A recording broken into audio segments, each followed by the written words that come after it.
चलिए हम लोग आज का समाचार पर विचार शुरू करते हैं। समाचार पर विचार के पहले थोड़ा मेंटरिंग पार्ट है ना। पहली बात तो ये है कि हम लोग जो व्यूज और न्यूज या समाचार पे विचार, उसमें ऐसे टॉपिक लेते हैं जिसमें प्रत्येक दिन के चुने हुए जो टॉपिक है वो आपको किसी न किसी एग्जाम में आएंगे, कोई न कोई एग्जाम में। और ज़रूरी नहीं है कि इसी एग्ज़ाम में आएंगे, क्योंकि जो लोग एग्ज़ाम से वाकिफ़ नहीं हैं वो लोग अगर गाइड करते हो तो उनको सही इन्फॉर्मेशन नहीं है और मिस गाइड कर देंगे। मैं आपको एग्जैक्टली बताता हूँ कि किसी भी एग्ज़ाम में जो क्वेश्चंस बनते हैं, एक सेट क्वेश्चन नहीं बनता है। आप एग्ज़ाम का क्वेश्चंस देखिएगा, यूपीएससी का, पीटी का देखिए या बीपीएससी का देखिए या कोई भी एग्ज़ाम का क्वेश्चन देखिएगा, उसमें कुछ कोड नीचे लिखा रहता है, QPC 001 ऑब्लिक कुछ करके फिर लिखा रहता है। तो आप मान लीजिए कि 20-25 सेट बना है, एम मतलब 13वां लेटर नहीं, तो कोई ना कोई 12-13 सेट एग्जाम का क्वेश्चन बना हुआ है। जिस दिन प्रिंटिंग में जाना होता है तो प्रिंटिंग में आपको एक चीज पता है कि जहाँ प्रिंटिंग प्रेस होता है उसमें अनपढ़ प्रिंटर का पैसा ज़्यादा होता है। जो अंदर में मशीन चलाता है उसको ज़्यादा पेमेंट मिलता है। क्यों मिलता है उसको ज़्यादा पेमेंट? वो टेक्निकली बड़ा साउंड होता है लेकिन वो पढ़ नहीं सकता है। वो प्रिंटिंग मशीन का सब आइडिया है उसको, लेकिन उसको पढ़ने लिखने ज़्यादा नहीं आता ही नहीं, समझ ही नहीं पाएगा वो। तो क्वेश्चन लिख नहीं करना है उसको, वो याद करेगा तब ना क्वेश्चन लिख करेगा, उसको क्वेश्चन समझ में तो आए। तो ऐसे लोगों को अच्छे प्रिंटर ज़्यादा तवज्जो देते हैं। तो आपके जितने प्रिंटिंग होते हैं तो वो बाद की बात है, पहले सेट बनते हैं। तो मैंने सेट बनाया, मुझे भी नहीं पता है कि मेरा क्वेश्चन कहाँ जाने वाला है। मुझे पता है, मैंने क्वेश्चन बनाए हैं। राजस्थान वालों ने हमसे भी क्वेश्चन बनवाया, किसी और से भी क्वेश्चन बनवाया, और क्वेश्चन था जनरल साइंस का। अब वो कौन सा क्वेश्चन लेंगे वो आपको क्लियर नहीं है, कौन सा सेट कहाँ से उठाएंगे। तो मान लिया एक एग्जाम में 6 पार्ट है, तो कौन सा क्वेश्चन कहाँ से उठेगा वो किसी को नहीं पता है। मान लिया मुझसे 50 क्वेश्चन बनवाया, आपसे 50 बनवाया, आपसे 50 बनवाया, आपसे 50 बनवाया, लेना तो हमको 15 ही है ना। तो 50 को अलग अलग वर्ग में बांट दिया, विभाजन कर दिया, एंशिएंट का ये, मेडाइवल का ये, मॉडर्न का ये, इस टॉपिक का ये। तो बाद में एक सेट बनाया जाता है रंबल जंबल करके, और सेट जो है अलग अलग सेट बनते हैं, अलग अलग सेट आपका कंपोज करके, जैसे हमारे ऑफिस में लोग बैठे हैं वैसे बना देंगे 13 सेट, एम तक, ABCDEFGH से एम तक। और बाद में प्रिंटिंग वाले दिन कोई एक को चुन लिया जाता है। जो एक को चुना जाता है वो प्रिंटिंग प्रेस वाले एक ही को प्रिंट करेंगे। मान लिया कि 10 लाख स्टूडेंट ने फॉर्म भरा है, तो 10 लाख कॉपी बनेंगी। वो पूरा बंडलिंग होगा अनपढ़ लोगों के द्वारा। ऐसे लोग जो पढ़े लिखे नहीं है लेकिन स्किल्ड है। अब वो बंडलिंग बनाने वाली महिलाएं जो स्किल्ड है कि कैसे बंडल बनता है, वो झाड़ू का भी बंडल बनाना जानती है, वैसे पेपर का बंडल बनाना जानती है। क्लियर है? वो बंडल बनने के बाद उसका ट्रैकिंग शुरू हो जाता है। आरबीआई के गाइडेंस में ज़्यादातर एग्जाम होते हैं, आरबीआई वाले का शील्ड गाड़ियाँ होती है, उसका ट्रैकिंग होता है। और वो जहाँ जहाँ ट्रैक से जाके कहाँ चला जाता है, आरबीआई के चेस्ट में। आरबीआई का काम है अपने बैंक के माध्यम से उसको आगे बढ़ाना, जैसे नोट बढ़ता है वैसे बढ़ाना, सबका ट्रैकिंग होता है। तो इसलिए आप ये कहें कि मैं एक क्वेश्चन बनाया हुआ आ ही जाएगा, नहीं, ये यहाँ नहीं आएगा तो कहीं ना कहीं आएगा। क्योंकि जितने भी 50 लोग क्वेश्चन बनाएंगे उनके दिमाग में वही चलता है कि कैसे क्वेश्चन बनाना है। क्लियर है ना? कौन सा क्वेश्चन बनना है वो तो सबके दिमाग में सही होगा। तो कोई ना कोई तो कहीं ना कहीं आएगा ही, इसमें ना आए। क्योंकि ज़्यादातर एग्जाम दूसरे एग्जाम से कॉपी लेता है। दूसरे एग्जाम से क्वेश्चन लेता है और उसको अपने हिसाब से फिर वही फार्मूला पर सेट फार्मूला लेता है। तो मैं अगर ये बोलूँ कि ये क्वेश्चन आएगा नहीं, हम ये बोलेंगे किसी न किसी एग्जाम में आएगा। हम चूंकि थोड़ा साइकोमेट्रिकली में टफ टाइप का क्वेश्चन बनाते हैं, अगर ये टफ क्वेश्चन बनाने का जो तरीका है इसको लोग पढ़ ले तो स्वाभाविक बात है कि दरोगा के परीक्षा में वैसा क्वेश्चन थोड़ा इजी वे में पूछा जाएगा। टॉपिक वही रहेगा लेकिन क्या पूछा जाएगा, इजी वे में पूछा जाएगा। मान लिया कि हम एक बायोटेक्नोलॉजी चैप्टर भी शुरू करने वाले हैं। बायोटेक्नोलॉजी में बायो E3 पॉलिसी हम पूछ रहे हैं, तो हो सकता है कि दूसरा आदमी E3 को क्या मतलब होता है ये पूछ ले, या ये पूछे कि ये बायोटेक्नोलॉजी मिशन जो है ये गवर्नमेंट में कब चालू हुआ, ये होगा। मतलब उस कॉन्टेक्स्ट से रिलेटेड क्वेश्चन आएगा। क्लियर है ना? तो आपका काम क्या है कि कोई भी क्वेश्चन का कॉन्टेक्स्ट उसका पूरा का पूरा लिख लेना। ठीक है, चलिए ये तो पहली बात हो गई कि हम जो पढ़ा रहे हैं उस कॉन्टेक्स्ट पे 100 वर्ड, 150 वर्ड, 200 वर्ड आप लिख के अपने पास तैयारी करते हो, तो ये यकीन मानिए कि उस साल के एग्जाम का ये इम्पोर्टेंट कॉन्टेक्स्ट है। ये बहुत हद तक नॉर्मली उस साल का नहीं, कभी कभी अगले साल तक, क्योंकि एक पॉलिसी जब गवर्नमेंट की शुरू होती है तो उसी साल भर लाइफ नहीं होता है, वो लाइफ उसका आगे भी होता है। कभी कभी पॉलिसी 24 में शुरू हुआ लेकिन 24 में उसका कोई ज़्यादा काम नहीं हुआ, काम हुआ 26 में, काम हुआ 27 में, हो सकता है। तो इसलिए आपको उस कॉन्टेक्स्ट को लिख लेना है। तो कहने का अर्थ मेरा यह है कि जो हम व्यूज और न्यूज जो आपके साथ करते हैं इसके साथ आपको जुड़े ही रहिए, यहाँ तक कि नौकरी मिल जाए मान लिया कि दरोगा का, लेकिन आपकी इच्छा है कि हमको IPS भी बनना है, तो आप बाकी चीज तो पढ़ ही लिए हैं, आप इसके साथ जरूर जुड़े रहिए। ये आपको मैक्सिमम मेंस का क्वेश्चन देगा, मैक्सिमम PT का क्वेश्चन देगा। मान लिया आप IPS बन गया और आपका मन है अगली बार हमको IAS के लिए फिर से इम्प्रूवमेंट देना है, तो आप जुड़े रहिए, ये आपके साथ है और ये फ्री है। पहली बात तो ये समझ में आ गया। दूसरा चीज है कि जो मैं स्टैटिक पोर्शन आपको पढ़ाता हूँ या जो हमने हमारे ऐप में ही है, पढ़ाने का मतलब हम सामने तो पढ़ा नहीं रहे हैं आपको। ज़्यादातर हम क्या कह रहे हैं, हम किताब खोल के और समझा देते हैं कि बुक को कैसे पढ़ना है, यही बताते हैं। तो जो आपको है वो तो रिकॉर्डेड है, और मान लिया कि कोई क्वेश्चन इसमें से गलत हुआ और वो क्वेश्चन का लिंक कहाँ है, स्टैटिक में है, सही बात है, तो वहाँ फिर से पढ़ना होगा। ये दूसरी बात। तीसरी बात, अगर हम स्टैटिक पढ़ रहे हैं, मान लिया एक चैप्टर पढ़े, जैसे कि अभी आप जो टेस्ट दे रहे हो ना टेस्ट, ये क्या टेस्ट है, हमने 3 दिन पहले आपसे क्वेश्चन पूछा था और आपके कॉपी ज़्यादातर अच्छी क्वालिटी के नहीं थे, सही बात है, आप लोग बहुत अच्छा नहीं लिखे थे, क्योंकि आपने जैसे होता है वैसे ही पढ़ लिए। क्योंकि आप, हमारा तरीका क्या है कि तैयारी बिल्कुल मुख्य परीक्षा की करनी है, फाइनल PT का जो प्रश्न आएगा वो बन जाएगा, समझ गए ना। और PT का अगर कुछ टॉपिक आपको दिखता है तो आपका काम ये जरूर हो जाता है कि आप उस टॉपिक को इतने अच्छे से पढ़ लिए कि मुख्य परीक्षा का मेन पॉइंट में हम उसको डाल सकते हैं। जैसे कि अभी आपने map of India and map of the world आपने किया है।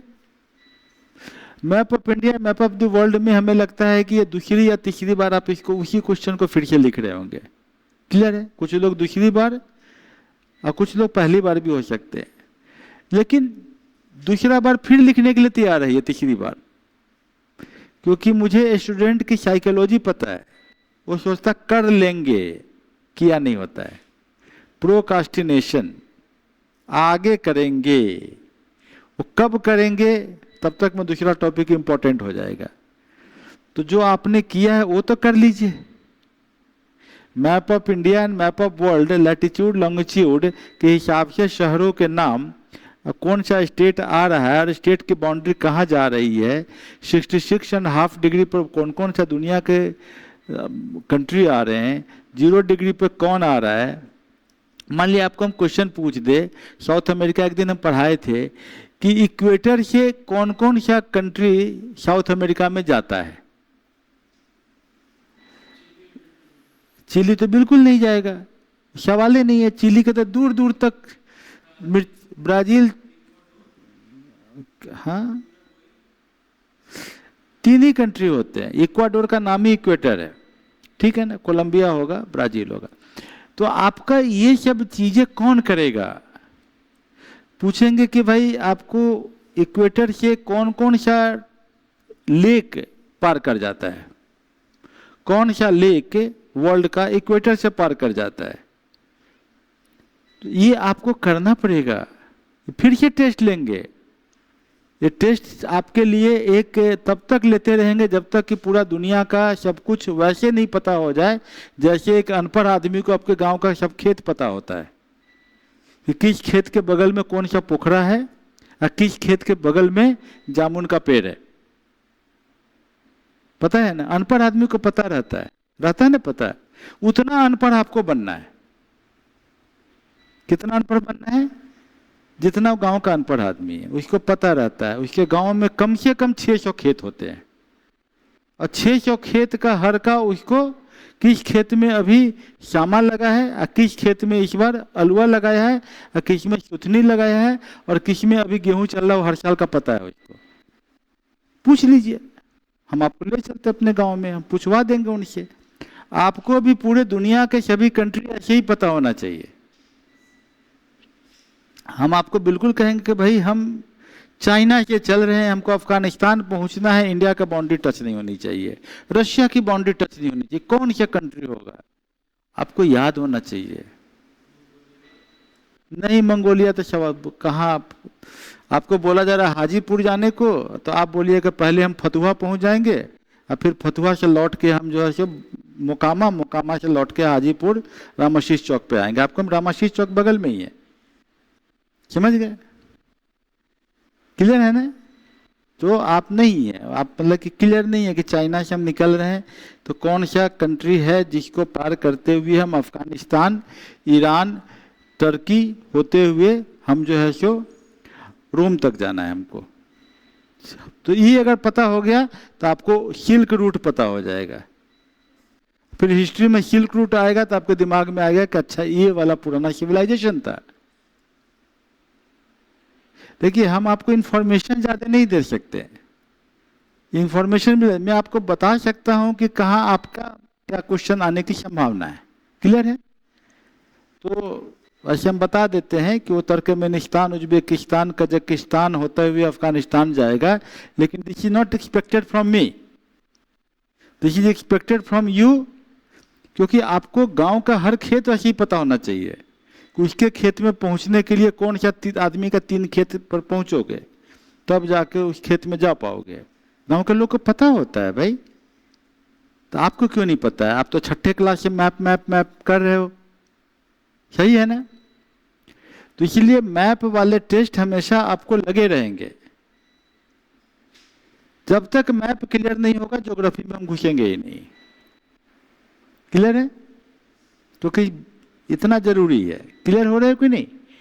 करना कि आपके पास एटलस है, आप मैप देखते जाओ, कॉन्टिनेंट वाइज आप वर्ल्ड का मैप देखते जाओ, वहाँ पर लाइन खींचते जाओ, उसी को गेम बना लो और उसको गेम बना के आप पूरा करो। क्या है कि नहीं? बहुत आसानी से कर सकते हो। साउथ अमेरिका का मैप बनाएंगे, सब कंट्री का नाम लिखेंगे, उसमें 3 लाइन खींचेंगे। फिर हम नॉर्थ अमेरिका का मैप बनाएंगे, उसमें सबका लिखेंगे कि किस कंट्री का कितना बड़ा एरिया है। कनाडा है तो कनाडा कहाँ है, अलास्का है तो कहाँ पर है, हडसन बे कहाँ पर है, कौन सा साउथ में है, कौन सा नॉर्थ में है। समझ रहे हैं ना? ये काम आपको कॉन्टिनेंट वाइज पूरा करना ही पड़ेगा। ये आपके लिए बहुत इम्पोर्टेंट वर्क है, ये आपको हमेशा यहाँ मिलेगा। क्लियर है? तो मैप वर्क का अभी टेस्ट आप लोग का चल रहा है और ये टेस्ट अभी लगातार करीब करीब आपको मिलता ही रहेगा। हर समय आपको कोई ना कोई मैप वाला वर्क आपके साथ जुड़ा ही रहेगा। चलिए अब हम आते हैं कि ये जो गंगा घाट के लिए स्पेशल क्लास है, उनको कुछ बच्चे पूछते रहते हैं कि भाई सर क्लास क्या होता है। प्रत्येक दिन शाम को 7 बजे होता है, ये क्लियर है? गंगा घाट कौन सा? एनआईटी घाट, गांधी घाट।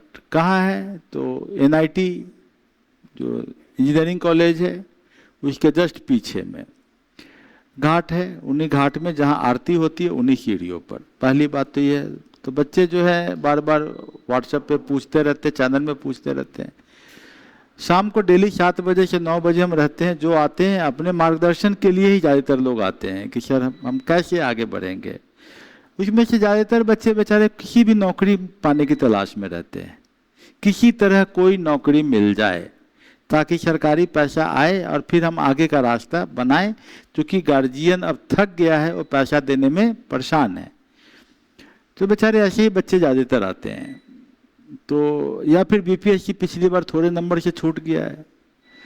तो बेसिक चीज़ हम ये हमेशा कहते हैं कि अगर आप मेरे मेथडोलॉजी से 8 घंटा 8 महीना पढ़ लेते हो, वो क्या है तरीका? आपको हम व्यूज एंड न्यूज कराएंगे, उसका हम एनालिसिस करके देंगे, उसका नोट्स देंगे, उससे क्वेश्चंस देंगे। वो तो आपके साथ जुड़ा हुआ है। आप कांस्टेबल बनिएगा, आपको फिर मन होगा दरोगा बन जाएगा। कांस्टेबल देखिएगा तो एक बड़ी सी खाई लगेगी, हम कहाँ कांस्टेबल और कहाँ दरोगा साहब, है कि नहीं? एकदम बहुत बड़ा खाई लगेगा कि आप हैं धरती पर तो वो है ऊपर 3 मंजिला पर बैठा हुआ है।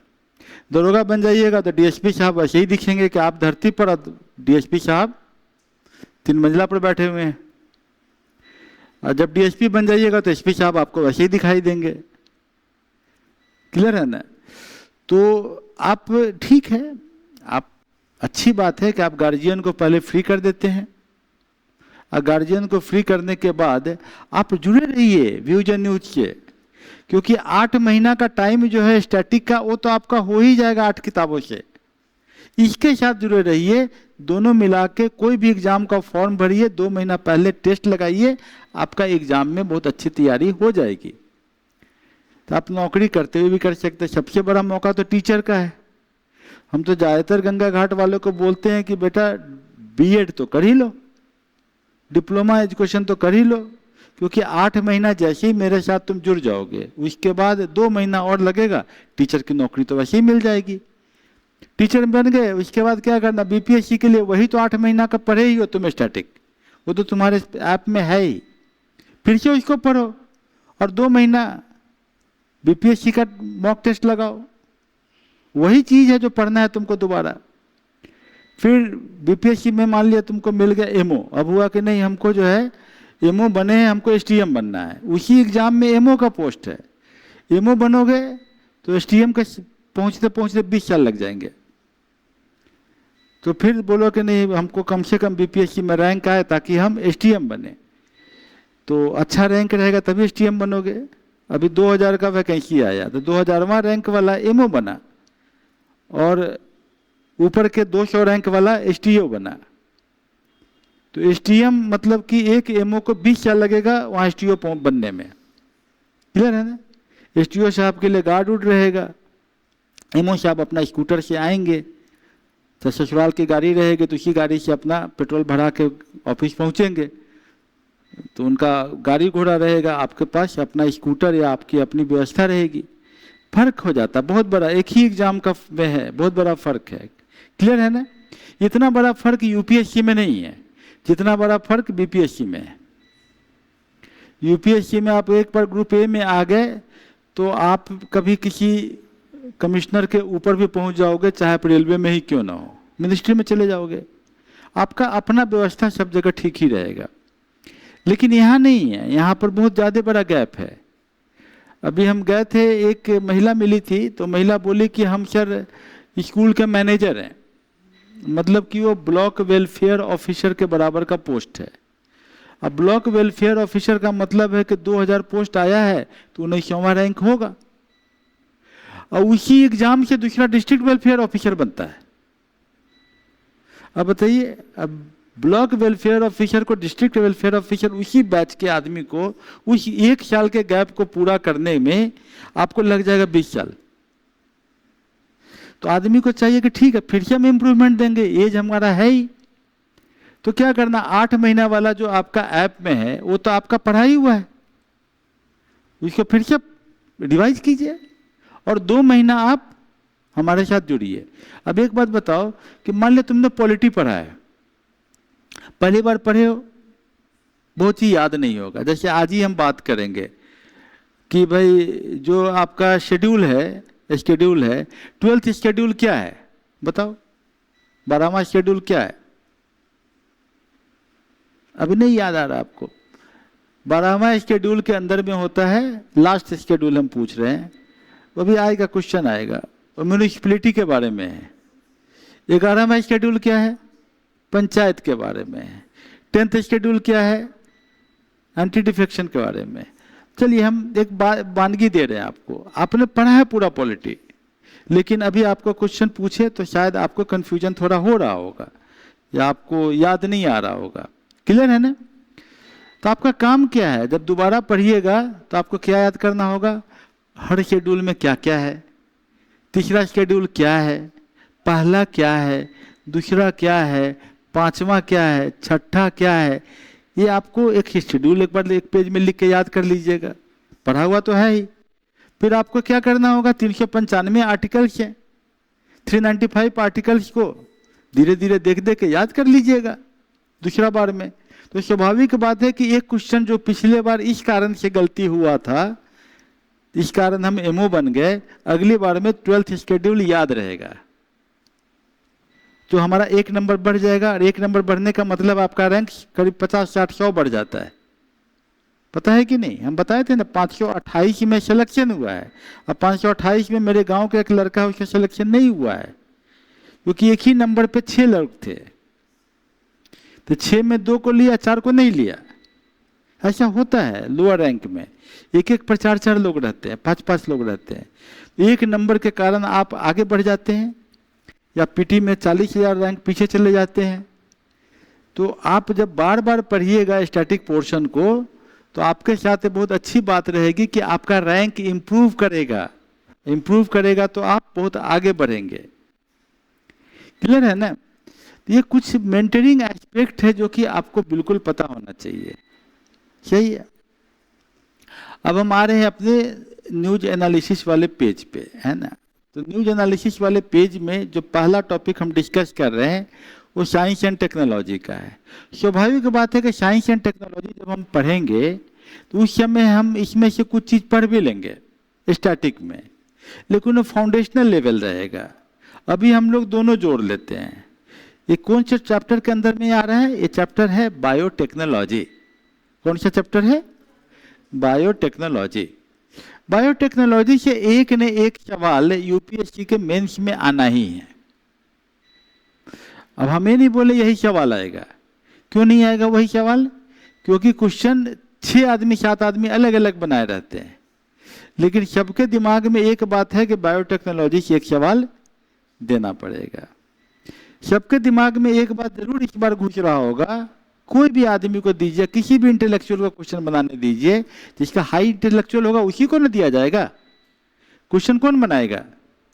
जो हाई इंटेलेक्चुअल है। तो जो हाई इंटेलेक्चुअल आदमी जब बनाएंगे तो इस बार क्वांटम टेक्नोलॉजी, क्वांटम फिजिक्स पूछना ही पूछना है, क्वेश्चन आउट है। समझ गए?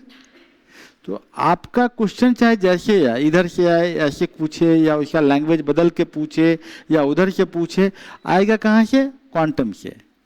इसीलिए आप देखिएगा कि हम हमेशा साइंस में 2 जगह बहुत ज़्यादा जा रहे हैं, एक बायोटेक्नोलॉजी में और एक हम क्वांटम में। सही है? तो ये हम जा रहे हैं क्योंकि क्वेश्चन आना है। इस बार भी पीटी आएगा, फिर इसमें बायोटेक्नोलॉजी एंड क्वांटम से क्वेश्चन पीटी में भी आएगा, बीपीएससी में आना ही आना है। तो चलिए हम लोग डिस्कस कर रहे हैं बायो E3 पॉलिसी। E3 क्या वर्ड है? E3।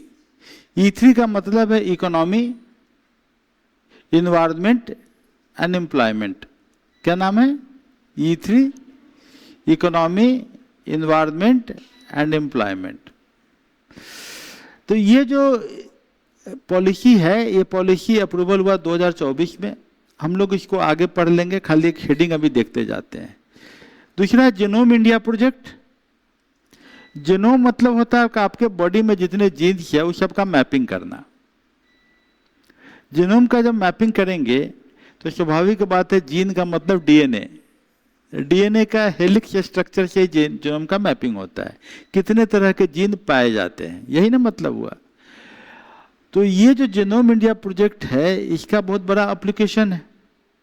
इससे जो है आपको जैसे कैंसर का स्टडी हो सकता है। अभी कैंसर की स्थिति ऐसी हो गई है कि गांव-गांव से में कैंसर का पेशेंट मिल रहा है। कारण क्या है जानते हैं? थोड़ा सा आउट ऑफ वे है लेकिन बहुत जरूरी है जानना। इसका सबसे मुख्य कारण है कि सब्जी में पेस्टिसाइड का छिड़काव। हर गांव में पेस्टिसाइड की दुकानें खुल गई हैं। पहले गांव में दुकानें मिलती थी, गांव में दुकानें पहले नहीं मिलती थी। किसी किसी आदमी को अपने सब्जी में पेस्टिसाइड लेने जो करना है तो बेचारा हमारे गांव में नहीं, हमारे जिला हेडक्वार्टर में जाके एक दो दुकानें होती थी, वहां से खरीदता था। वो भी उसके पास भी पूरा स्टॉक नहीं रहता था। तो पेस्टिसाइड की अवेलेबिलिटी बड़ी कम थी। अभी क्या है कि एक गांव में 4 दुकानें हैं पेस्टिसाइड का, और किसान तो इतना धड़ल्ले से इस्तेमाल कर रहा है कि आप सोच नहीं सकते, ताकि सब्जी के ऊपर में वो कीड़े न लगे। और पेस्टिसाइड जो है सिस्टेमिक तरह का एक आपके बॉडी में पहुंच जाता है। सिस्टेमिक पहुंचने का मतलब है कि आप सब्जी को धोइएगा, लेकिन वो तो बीज के समय में ही डाला हुआ है, वो तो उसके बाद डाला हुआ है, फूल के समय ही डाला गया है। जब डेवलप हो रहा है फल, जैसे मान लीजिए भिंडी डेवलप हो रहा है, उस समय छोटे में भी पड़ा, फिर वो बड़ा होगा तो पड़ेगा। तो 3 बार 4 बार छिड़क रहे हैं, तो वो तो अंदर में चला गया। वो क्या है? ऑर्गेनोमेटिलिक कंपाउंड है। क्या कंपाउंड है? ऑर्गेनोमेटिलिक कंपाउंड है। तो मेटिलिक का मतलब है कि पॉइजन। तो पॉइजन आपके शरीर में डेली पहुंच रहा थोड़ा थोड़ा मात्रा में सब्जी के मार्फत। वो जो है poison kidney, liver, body immunity को कमजोर करेगा कि नहीं करेगा? वो हेल्दी सेल्स डेवलप तो होने नहीं देगा। Cells degenerate, cells defunct, cells बेकार, सेल ग्रोथ अनलिमिटेड होने लगा, कैंसर हो गया। और जिसका जो एरिया में हो सकता हो जाएगा। अब लेडीज है, थोड़ा सा उसका बेचारी का यूट्रस का प्रॉब्लम है, हल्का फुल्का घाव हल्का सा हुआ यूट्रस में, पता लगा कैंसर सेल डेवलप हो गया। किसी का लीवर में है थोड़ा प्रॉब्लम, तो लीवर में फैट ज़्यादा जमा है, वहाँ पर जमा हो जाएगा, वहीं पर लीवर सिरोसिस हो गया। तो हर गांव में आपको 4-5 कैंसर पेशेंट मिलते हैं। वहाँ पर बड़ा जरूरी है जीनोम इंडिया प्रोजेक्ट से कि भाई हम किस तरीके से इम्यूनिटी डेवलप कर सकते हो। जीन एडिटिंग से हम क्या करते हैं कि बीमारियों को हम रोकथाम कर सकते हैं जेनेटिक लेवल पे, पौधों की बीमारियों को। बायोटेक्नोलॉजी का इस्तेमाल करके हम पेस्टिसाइड के ऊपर डिपेंडेंस को कम कर सकते हैं। हम ऐसा बायोटेक्नोलॉजिकल डिवाइस या ऐसे सेल्स को हम वहाँ पर जीन को डाल सकते हैं जो जीन जो है खासकर उस बैक्टीरिया के लिए पॉइजन है, हमारे लिए नहीं है। उस पेस्ट के लिए पॉइजन है, उस वायरस के लिए पॉइजन है, उस वायरस वहाँ डेवलप नहीं होगा, लेकिन हमारे लिए नहीं है। तो ये हमारे लिए बहुत हेल्दी चीज होगा कि नहीं होगा?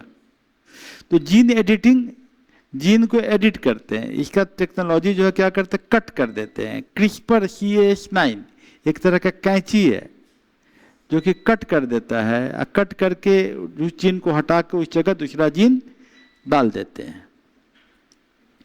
नेशनल बायोफार्मा मिशन, इंडस्ट्री में हम लोग बायोटेक्नोलॉजी का प्रोग्राम करते हैं, और ये जो है आपको बहुत तरह का वैक्सीन, बीमारी का रोकथाम का वैक्सीन डेवलप में काम करता है।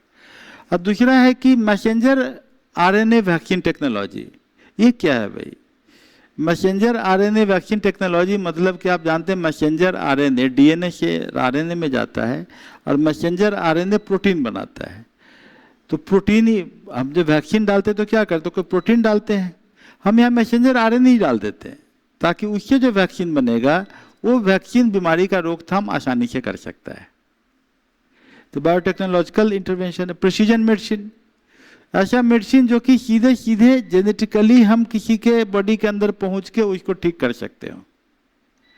अब bio manufacturing and bio economy, तो इसमें आपको जो सिस्टम है, इसमें हम लोग वैक्सीन बना सकते हैं, बायोफ्यूल्स बना सकते हैं, बायोप्लास्टिक बना सकते हैं, केमिकल्स बना सकते हैं, ठीक है ना। तो ये आपको एक आइडिया लग गया कि ये जो हम लोग 7 टेक्नोलॉजिकल इंटरवेंशंस बायोटेक्नोलॉजी में कर रहे हैं, ये 7 आपको याद रहना चाहिए, क्योंकि जब एग्जाम में मेंस में क्वेश्चन पूछेगा बायोटेक्नोलॉजी से, तो ये 7 टेक्नोलॉजिकल चीज़ें एग्जामिनर को दिखने का मन होगा, क्योंकि उसके कीवर्ड आंसर में 7 आएंगे, ठीक है ना। जब हम चैप्टर पढ़ाएंगे ये चीज़ें फिर से वहाँ हो सकती है कि आए, लेकिन आपको अभी ये कर लीजिएगा तो चैप्टर के टाइम में आपका काम आसान हो जाएगा। क्लियर है ना। चलिए अब हम लोग, एक टॉपिक हमारा है कि सागरमाला प्रोग्राम ज्योग्राफी से रिलेटेड है। फिर हम आपको वही काम करवाएंगे कि हिंदुस्तान में, इंडिया में कौन कौन से पोर्ट को सागरमाला के साथ जोड़ा गया है, समझ गए। गुजरात से शुरू करेंगे और घूमते हुए जाके वेस्ट बंगाल के तक पहुंच जाएंगे, यही ना जाएंगे वेस्ट बंगाल हल्दिया तक, मतलब कांडला से लेते हुए कितने 29 प्रोजेक्ट आपको हैं, उस सबका आपको नाम, उसका मैप आपको पता होना चाहिए समुद्र के किनारे। अब ये आपने एक बार कर लिया तो ये अगर ढंग से किया तो आईपीएस बन सकते हैं, अगर सीधे सीधे पढ़ लिया तो कांस्टेबल बन जाइएगा, इतना का ही अंतर है, समझ गए। चीजें वही हैं, पढ़ना वही है, क्वेश्चन वही से आना है, समझ गए ना। क्वेश्चन कहीं और से नहीं आता, क्वेश्चन यहीं से आता है, टॉपिक वही है, लिखा हुआ वही है, लेकिन उसी से आईएएस भी है, उसी से बीपीएससी भी है। अब पता है नहीं कि डीएसपी जो है उसको एसपी बनने में कितना टाइम लगता होगा, कितना, माफ करना हम बता रहे हैं तुमको, हम 39th बीपीएससी का टॉपर थे, ठीक, कब का 39th बीपीएससी। और अभी जो एसपी बना है अभी, वो आपका 42nd बीपीएससी का बना है। किस बीपीएससी का? 42nd का। तो मतलब कि करीब 30 साल हो गए। अभी चल क्या रहा है? 72वीं। क्या चल रहा है? 72वीं।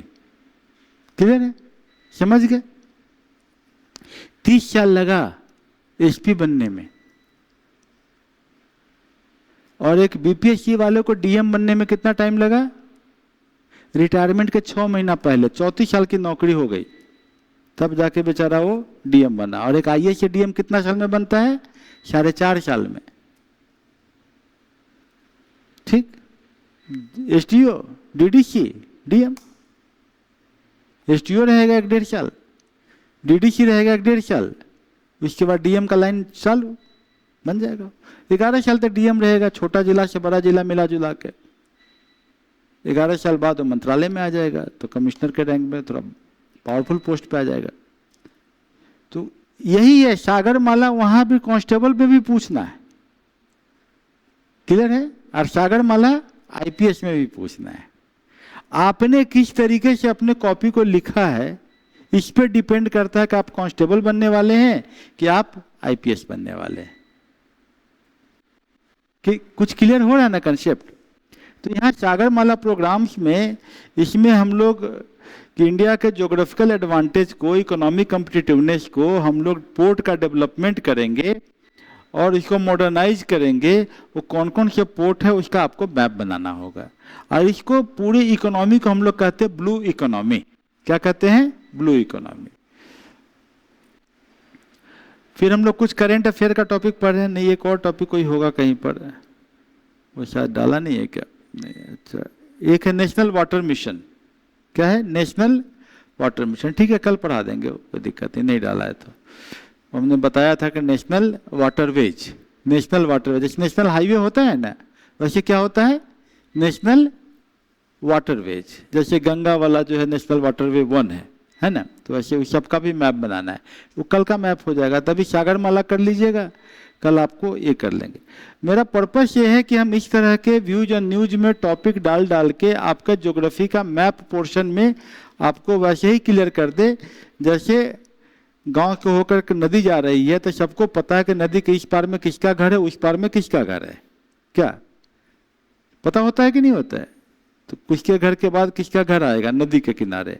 तो आपको भी ऐसे ही भारत का मैप देख के पता हो कि किस पोर्ट पे क्या फैसिलिटी है, किस जगह पर क्या मिलने वाला है, क्या प्रोजेक्ट होने वाला है, ताकि आपको जब ये क्लियर रहेगा तो यकीन मानिए कि 2-3 क्वेश्चन तो वैसे ही सही हो जाएंगे। नहीं हो जाएंगे सही? ज्योग्राफी सही है। जैसे हम पॉलिटी में बोल रहे हैं कि आपको कभी हम शेड्यूल पूरा लिखवा लेंगे, एक ही बार में लिखवाएंगे। अब नहीं लिखिएगा, यहाँ एग्जाम में फेल कीजिएगा, फिर घर जाइए लिख के फिर कल पूछेंगे, फिर लिखिएगा, है कि नहीं? फिर हम आपको लिखवा लेंगे कौन कौन सा आर्टिकल जो है वो इक्विटी के बारे में बात करता है, इक्वलिटी के बारे में बात करता है, वो फिर लिखवा लेंगे। कभी कभी हम डीपीएसपी पूरा लिखवा लेंगे कि पूरा डीपीएसपी लिख के दे दो हमको। कभी हम आपसे पूरा फंडामेंटल ड्यूटीज लिखवा लेंगे, क्लियर है ना? कभी हम आपको इलेक्शन कमीशन ही पूरा लिखवा लेंगे 324, 325। तो आपको बार बार उसको लिखवा के आपको हम क्या कर रहे हैं, उसी 8 किताब को बार बार याद करा रहे हैं, और यहाँ कुछ नया इंफॉर्मेशन आ रहा है उसको जोड़ दे रहे हैं। अभी जैसे करंट अफेयर में आपको हम पब्लिक एग्जाम रिफॉर्म बिल पहले भी पढ़ाए थे कि एग्जामिनेशन रिफॉर्मेशन की बात हो रही है, नंदन नीलेकनी की हम बात किए थे ना। इंडिया मेडिकल डिवाइस, ये जो है आपको मेजर एरिया कि किस तरीके से हम इंडिया मेडिकल डिवाइस पे काम करेंगे। इंडिया नेपाल ट्रेन कनेक्टिविटी में अभी कलकत्ता से डायरेक्ट कनेक्टिविटी जुड़ रहा है। इलेक्ट्रिक व्हीकल सेल्स इंडिया में बढ़ गया है। कॉमनवेल्थ गेम्स कहाँ हो रहा है? ग्लासगो। कहाँ पर है? स्कॉटलैंड में। तो अभी हम इस पर जैसे मान ले चर्चा करते हैं, थोड़ा लिखना पड़ेगा कि कॉमनवेल्थ गेम्स में कितने कंट्री पार्टिसिपेट करते हैं, कितने करते हैं, शायद 71 है ना।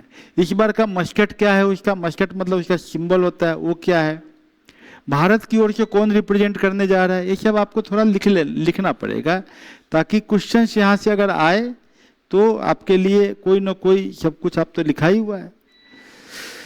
भारत के सेलर के लिए क्या प्रॉब्लम है, बिहार के लिए कुछ न्यूज है जो कि स्टूडेंट पर प्रोटेस्ट का जो विड्रॉल ऑफ द केसेज हुआ है, जो सैनिटेशन वर्कर स्ट्राइक में जाएंगे, रेनफॉल होने वाला है, बांकीपुर में असेंबली इलेक्शन है। अब इसके नीचे जो है हिंदी में दिया हुआ है यही चीज़, तो हिंदी मीडियम वाले ये नहीं सोचेंगे कि नहीं हुआ। लेकिन मैं हमेशा बोलता हूँ कि अगर आप इंग्लिश में कंफर्टेबल हो सकते हैं, 8-9 महीना आपको एक्स्ट्रा भी लगता है, तो 8 ही महीने में आप दूर रहिएगा। ये तो नहीं है अगले साल मिल जाएगा।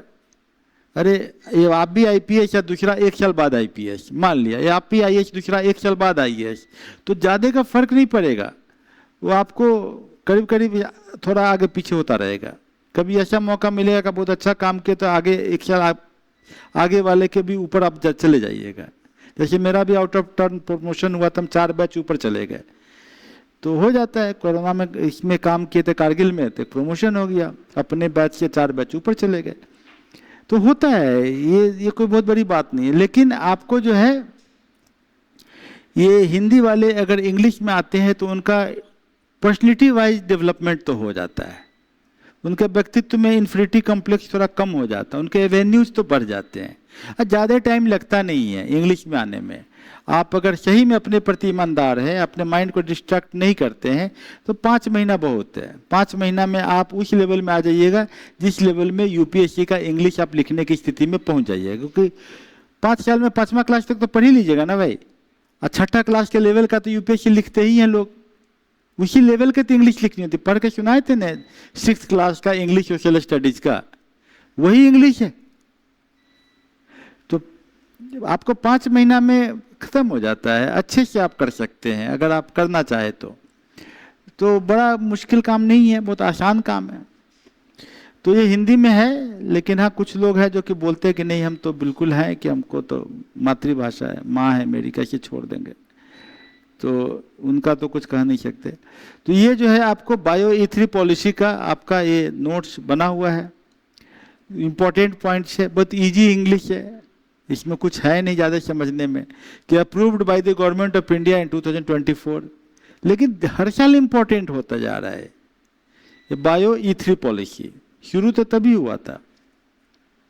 इकोनॉमिक ग्रोथ के लिए हम बात कर रहे हैं। सिंथेटिक बायोलॉजी मतलब मेडिसिन बनाना, जीन एडिटिंग करना, प्रिसीजन बायोथेराप्यूटिक्स के बायोलॉजिकल इंटरवेंशन से बिना ड्रग दिए हुए हम किस तरीके से बहुत सारी बीमारियों को ठीक कर सकते हैं। क्लाइमेट रेजिलिएंट एग्रीकल्चर, अब आज के दिन में हम जिस एरिया में भी कल ही गए थे, कल हम वहीं पर थे और हमारी बहुत समस्या मेरे मतलब के साथ हो गई। क्या समस्या हुई कि त्राहिमाम मचा हुआ है, त्राहिमाम। रात के 11 बजे तक आदमी पहुंच रहे हैं कि आप कुछ उपाय करके हमारे गांव में पानी की व्यवस्था कर दीजिए। पानी नहीं आ रहा है, पानी नहीं मिल रहा है। पूरे गांव में सिर्फ 2 जगह पानी का चालू है, बाकी जगह पानी नहीं है। अगर वो सरकारी वाला सप्लाई खराब हो गया है किसी गांव का, तो गांव वाले दौड़ते हैं कि हमारा सरकारी वाले सप्लाई का थोड़ा ठीक करवा दीजिए ऑफिसर को बोल के। तो नहीं तो कोई उपाय नहीं उनके पास, सरकारी पानी के अलावा उनके पास कोई उपाय ही नहीं। अगर सरकारी पानी का जो टंकी है वो खराब हो गया, उसका मोटर खराब हो गया, बेचारा क्या करेगा। तो गांव वाले बोल रहे हैं कि हम लोग चंदा कर करके रखे हुए हैं कि मोटर बन जाए, लेकिन प्लम्बर नहीं मिल रहा है। तो दिक्कतें हो रही है। तो इस कंडीशन में क्या जरूरी है, पानी क्यों घट रहा है। हमने गांव में एक जगह हम गए थे, वही बात बताया कि आप लोग एक बात को समझना होगा। पानी घटने के 2 कारण हैं। एक कारण यह है कि 40-45 सालों से नदियों की उड़ाही नहीं हुई है। नदी का उड़ाही समझ रहे हैं क्या होता है, कि नदी आपकी हर साल सिल्ट लेके अपने बेड में रख देती है, उस सिल्ट को उठा के किनारे रख देना है। सिल्ट जो है ना, सिल्ट को कहाँ रख देना है, दोनों बंड पे रख देना, दोनों किनारे रख देना है। तो नदी गहरी रहेगी, तो नदी गहरी रहेगी तो पानी का फ्लो नीचे से आएगा। अगर खेत के स्तर से 15-16 फीट गहरी नदी है तो इसमें पानी का स्रोत रहता है, तो नेपाल से पानी के आने का रास्ता बने रहेगा, और पानी आएगा तो जल स्तर थोड़ा ऊंचा रहेगा, पहली बात।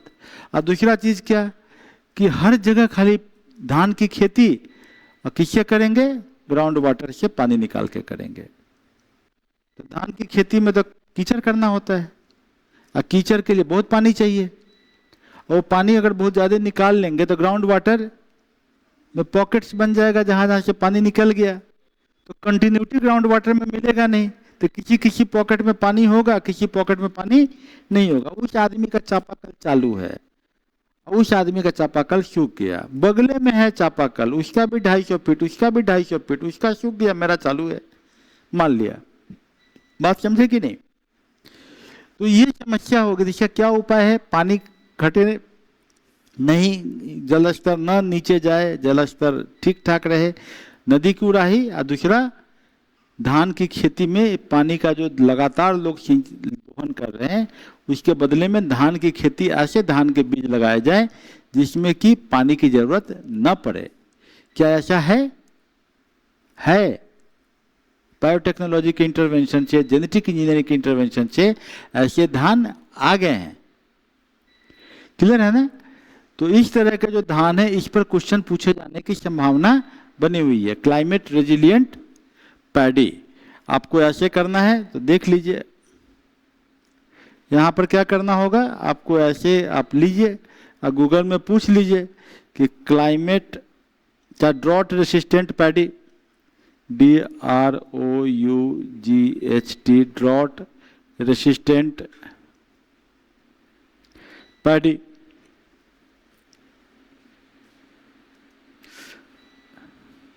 इसमें और भी कर लीजिए, इसमें लिख लीजिए वैरायटी,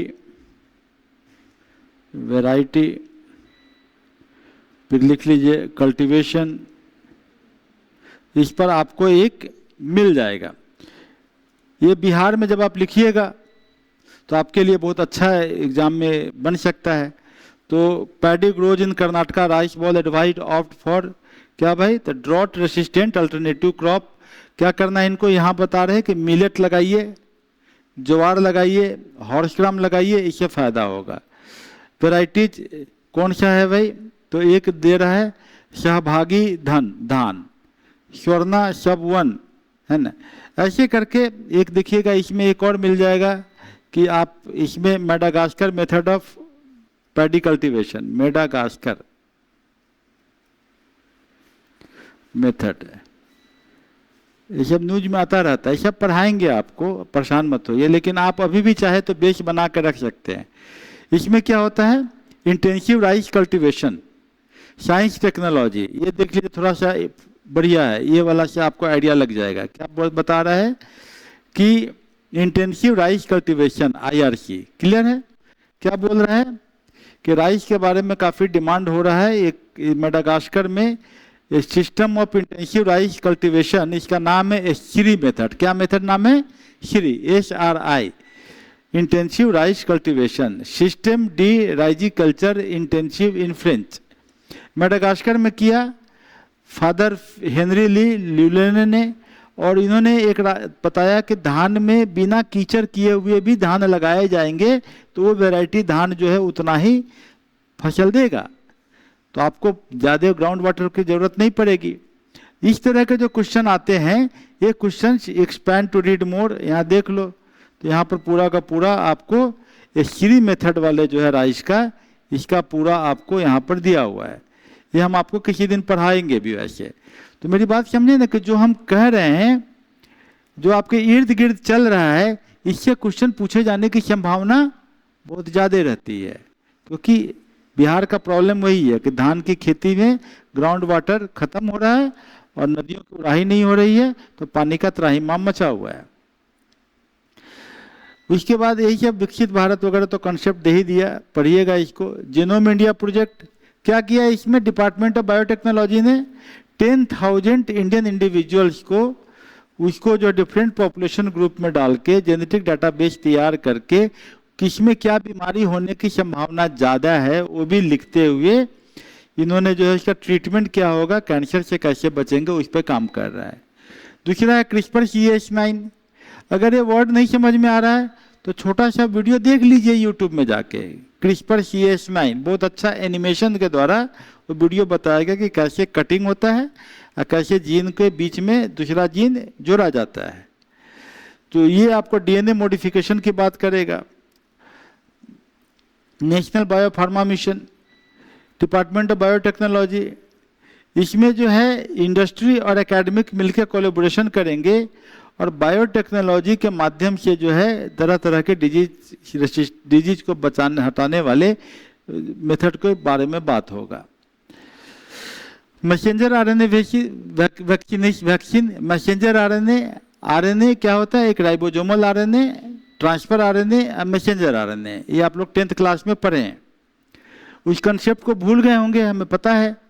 तो आपका काम क्या है, DNA का स्ट्रक्चर लिखिए पहले, फिर DNA के स्ट्रक्चर में आप बनाइए एडिनोसाइन, थाइमिन, गुआनिन, साइटोसिन। जब इसमें आएंगे, जब RNA में आएंगे तो thymine will be replaced by uracil, और उसके बाद मैसेंजर RNA कैसे प्रोटीन सिंथेसिस करता है, ये पूरा आपको वीडियो यूट्यूब पे मिल जाएगा। होगा तो हम डाल भी देंगे आपको, आप उसको पढ़ लीजिएगा। प्रिसीजन मेडिसिन, बिल्कुल मेडिसिन वही काम करेगा। तो इन सभी टॉपिक पर अगर आप छोटा छोटा यूट्यूब का क्लिपिंग हम आपको भेज सकते हैं, हम बना के भी दे सकते हैं, हम खुद भी बना के दे सकते हैं, तो आपके लिए ये 6-7 टॉपिक जो है ये आपका कंसेप्ट क्लियर हो जाएगा। इस पर जब लिखिएगा तो बाद में बायोटेक्नोलॉजी से तो क्वेश्चन आना ही है, तो आप उसके लिए तैयार रहिएगा, है ना। बायो मैन्युफैक्चरिंग और बायो इकोनॉमी, करेंट अफेयर तो आपके क्लियर हो जाएंगे। पब्लिक एग्जामिनेशन रिफॉर्म्स कुछ ज़्यादा है नहीं, आर्टिकल 14-16 हमने बताया ही था।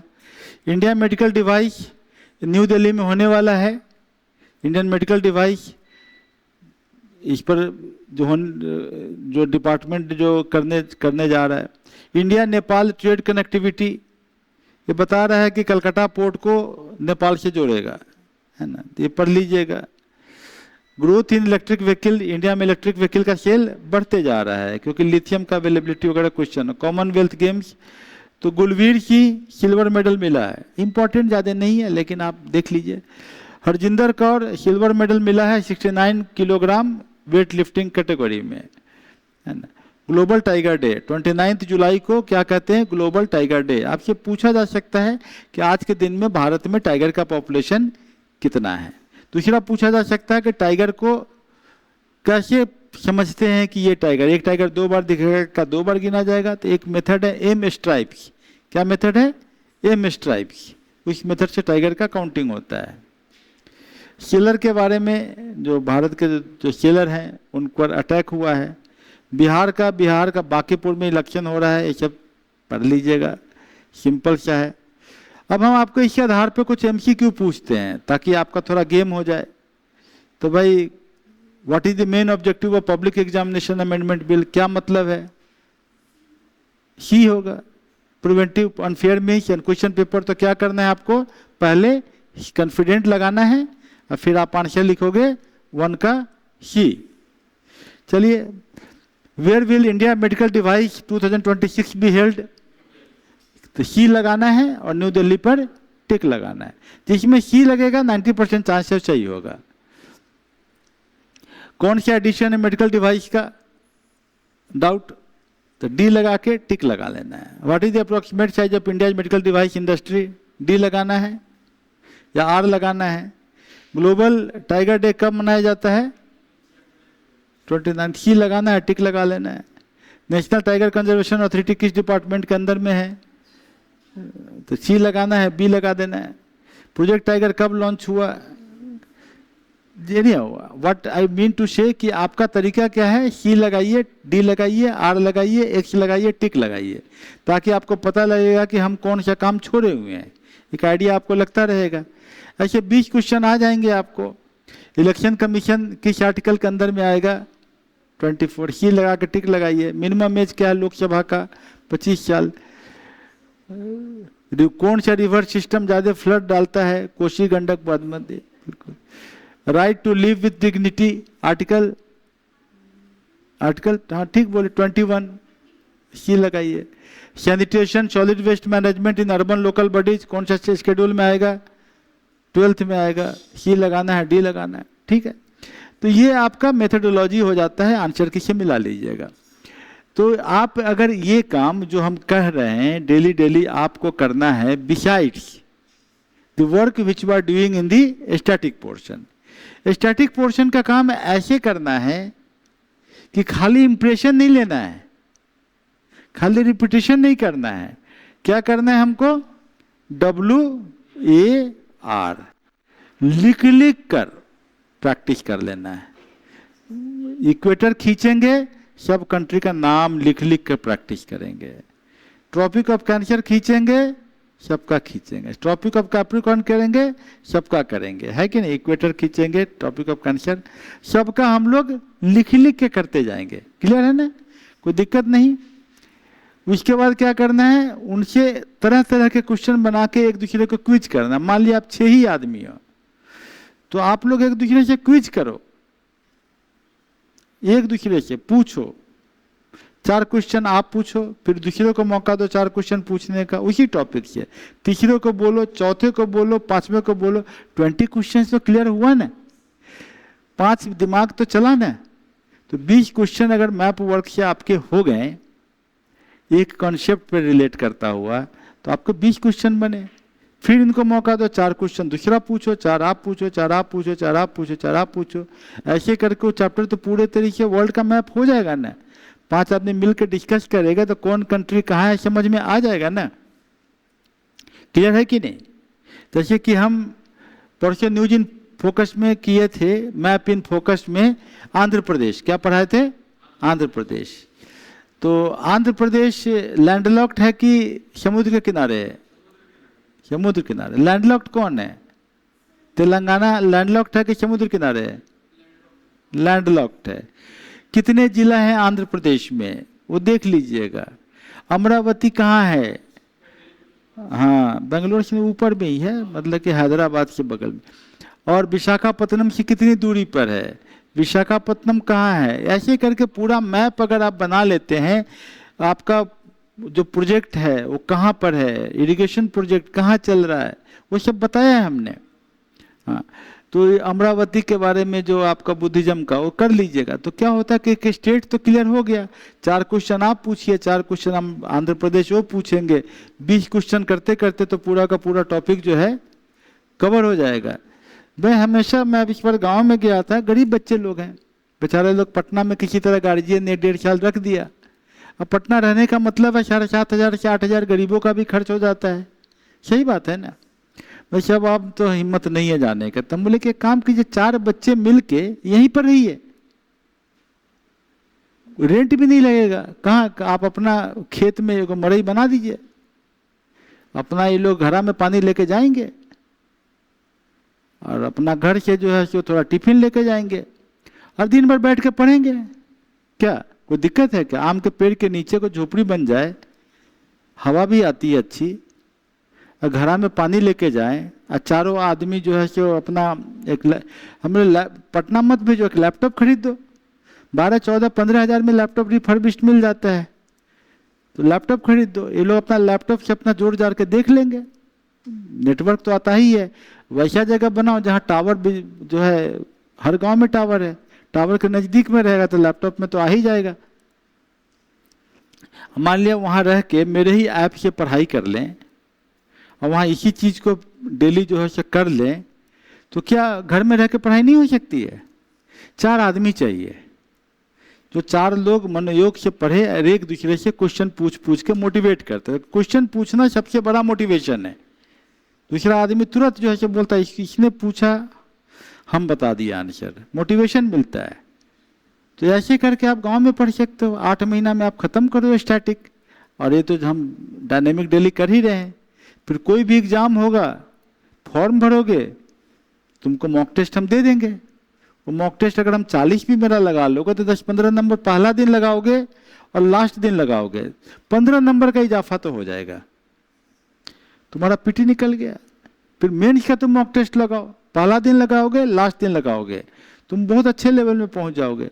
तो बहुत ज़रूरी नहीं है कि आप पटना में 7,500 का महीना देने के लिए आप घर पे रह के आराम से ऐप में जुड़ के 101 रुपया महीना दे के आप पढ़ाई कर सकते हो। क्लियर है कि नहीं? तो दिस इज पॉसिबल, तो आप कर सकते हो, तो क्यों नहीं करना? करना चाहिए। जरूरी नहीं है बच्चे को खाली आप एक ही खेत में सबको लगाओगे तो ये तो एकदम हिडन एम्प्लॉयमेंट हो गया है। तो इसीलिए उसको छोड़ो, पढ़ने वाला बच्चा है, 1 साल बाद निकाल लेगा। अगर मान लिया कि कुछ नहीं, आप पैसे बचा के उसी पैसे से आप उसको डिप्लोमा इन एजुकेशन करवा दो, वैकेंसी निकलेगी, इस साल नहीं अगले साल निकलेगी, टीचर बन जाएगा, 60,000 रुपया महीना आएगा। अभी तो अच्छा नियम हो गया है कि टीचर का जो चाहे टीचर तो अपने पंचायत के बगल वाले पंचायत में उसकी पोस्टिंग हो सकती है। तो कुछ नहीं है, स्कूटी चलाएगा चलाएगी, अपना बगल के पंचायत में पहुंच के और 60,000 घर में आ रहा है, पोजीशन फैमिली का अच्छा हो जाएगा। तो हम तो गांव में जाते तो हम यही सब बात करने के लिए घूम घूम कर लोगों को बताते हैं कि भाई तुम लोग गरीबी से निकलने का एक ही रास्ता है कि सरकारी नौकरी मिल जाए। और सरकारी नौकरी मिलने के लिए मैं बिल्कुल एक रास्ता आपके लिए निकाल के रखा हूँ, उस रास्ते पे चलो, खर्च भी नहीं होगा, पैसे पढ़ाई भी हो जाएगी। क्लियर है ना? तो ये जो है गंगा घाट के लिए हम वही बोलते हैं कि आपको रिटेन, एसोसिएशन एंड रिवीजन, क्या करना है? Revision, all the time revision. Polity अगर तुमने पढ़ लिया है तो इतना रिवीजन कर कर इसको एकदम अपडेट रखो कि पीटी और मेंस के बीच में तुमको 3 दिन 4 दिन के अंदर में पूरा पॉलिटी कर जाओ। क्लियर है ना? ये तुम्हारे अंदर में हो जाना चाहिए। फिर हम ज्योग्राफी पढ़ाएंगे तो ज्योग्राफी भी कितना, 10 दिन के अंदर में ज्योग्राफी रिवीजन, 10 दिन के अंदर में हिस्ट्री रिवीजन। इतना कर लोगे तुम्हारा निकल जाएगा एग्जाम, क्योंकि revision is the key to success. Clear है ना? तो ठीक है, हम लोग इसको ऑफ करते हैं और गंगा घाट पे हम प्रत्येक दिन मिलते हैं शाम को 7 बजे, सिर्फ बुधवार छोड़ के। अब मंगलवार के दिन हम ऑनलाइन रहते हैं, ऑफलाइन वहाँ नहीं रहते हैं। ठीक है।